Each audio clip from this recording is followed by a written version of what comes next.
Have you noticed how hard it's become to focus lately? You sit down to get something done, but your mind just won't stay still. You reach for your phone, you open a new tab, you check your messages, almost on autopilot, and suddenly an hour has disappeared. You're not lazy, you're not broken. You're just overloaded, digitally overloaded. And the truth is, your brain was never built for this much noise. Every single day, your brain is bombarded with more information than it can possibly handle. Notifications, emails, texts, videos, memes, podcasts, a non-stop flood of stimulation. It's like trying to drink from a fire hose. Your brain, as powerful as it is, has limits.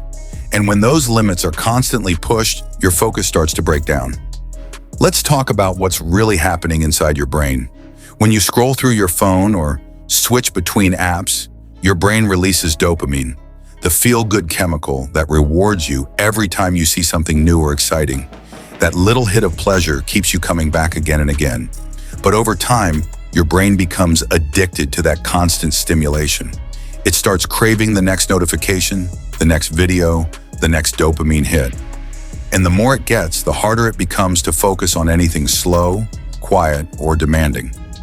This is called a dopamine feedback loop. It's what makes social media and notifications so addictive. Your brain starts associating tiny bursts of entertainment with instant reward. And as a result, it loses patience for long-term focus or deep thinking. That's why reading a book feels boring. That's why watching a long video feels exhausting. Your brain has been rewired to prefer short, fast, and constant stimulation. Here's the science behind it. Your ability to focus comes from the prefrontal cortex, the part of your brain responsible for attention, decision-making, and self-control. When you constantly switch between apps, messages, and tabs, that part of your brain gets overloaded. Neuroscientists call this cognitive fatigue, mental exhaustion caused by too much information. It's the same reason you feel mentally drained after hours online, even if you didn't do anything physically tiring.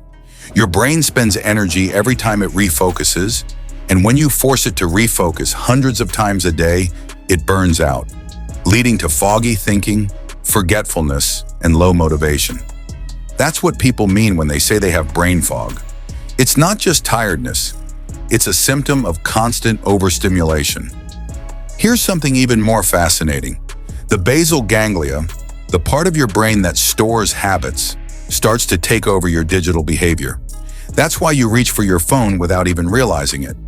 It's not a conscious choice anymore. It's a habit hardwired into your brain structure. Over time, this habit loop, cue, action, reward, becomes automatic. The cue might be boredom. The action, checking your phone. The reward, a quick dopamine hit. And every time this loop repeats, it strengthens those neural connections, making it harder to break. But the biggest hidden cost of digital overload isn't just distraction, it's how it changes your brain's wiring.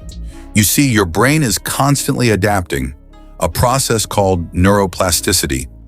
The more you repeat a behavior, the stronger those neural pathways become. So if you constantly train your brain to jump from one thing to another, scroll, click, swipe, refresh, it literally rewires itself to become better at switching, not focusing.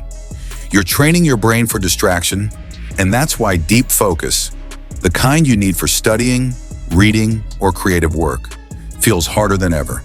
And it doesn't stop there. Digital overload also affects your mood, sleep, and stress levels. When you're overstimulated, your brain stays in a state of mild anxiety, always waiting for the next alert, the next message, the next ping. It releases stress hormones like cortisol, which make you feel restless and uneasy. Your sleep also suffers. Screens suppress melatonin, the hormone that tells your body it's time to rest. That's why staying up on your phone leaves you tired but wired, unable to sleep deeply. Over time, all of this adds up. Poor focus, low motivation, anxiety, irritability, mental fatigue, and that feeling that your mind just doesn't have the same clarity it used to.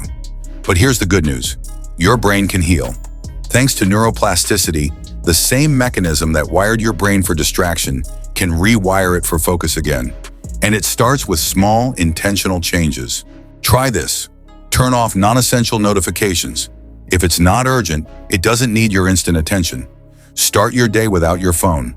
Give your brain 30 minutes of peace before the flood of information hits.